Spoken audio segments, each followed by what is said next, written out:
पाहत आहात नव महाराष्ट्र.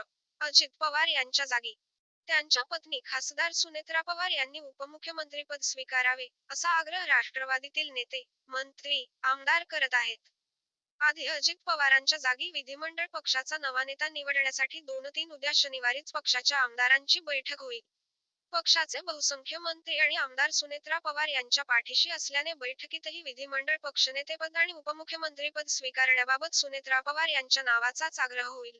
तसेच त्यांची एकमताने निवड होण्याची शक्यता असल्याचे बोलले जात आहे. त्यांचा शपथविधी शनिवार दिनांक 31 जानेवारीलाच होईल अशी विश्वसनीय माहिती आहे.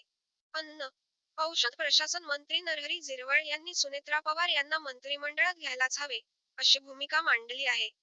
परंतु त्यांनी हे पद स्वीकारण्यास नकार दिला तर काय, असा प्रश्नही नेत्यांपुढे आहे. त्याचबरोबर उपमुख्यमंत्रीपदासाठी पक्षातील काही ज्येष्ठ नेत्यांच्या नावाची दबक्या आवाजात चर्चा आहे. आमदारांची मते जाणून घेऊनच निर्णय घ्यावेत आणि आमची भावना तर सुनेत्रा पवार यांनीच पद स्वीकारावे, अशी असल्याचे पक्षातील एका आमदाराने सांगितले. राष्ट्रवादी काँग्रेसच्या शिष्टमंडळाने सीएम देवेंद्र फडणवीस यांची आज भेट घेतली. या शिष्टमंडळात माजी केंद्रीय मंत्री प्रफुल्ल पटेल, खासदार सुनील तटकरे व मंत्री छगन भुजबळ यांचा समावेश होता. त्यांनी सीएम फडणवीस यांची भेट घेऊन सध्याच्या राजकीय परिस्थितीवर चर्चा केली. राष्ट्रवादी काँग्रेसच्या नेत्याची सुमारे 1.25 तास बैठक झाली. या बैठकीनंतर राज्यातील घडामोडींना वेग आला आहे. अजितदादा यांच्या निधनाने रिक्त असलेल्या जागेचा निर्णय लवकरात लवकर निर्णय घ्या, अशी मागणी यावेळी शिष्टमंडळाने केली आहे. फडणवीस यांच्या भेटीनंतर प्रसारमाध्यमांशी बोलताना मंत्री छगन भुजबळ म्हणाले की, विधिमंडळ पक्षनेता ठरविण्याबाबत शनिवारी बैठक होणार आहे. त्या बैठकीत निवड केली जाणार आहे.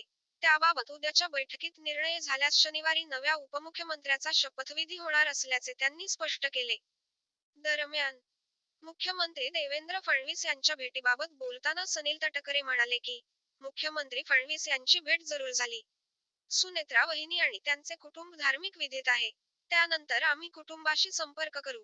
जनतेच्या मनातील मत, आमदारांच्या मनातील मत या सर्वांवर बोलू. सुनेत्रा वहिनींशी बोलणंही महत्त्वाचं आहे.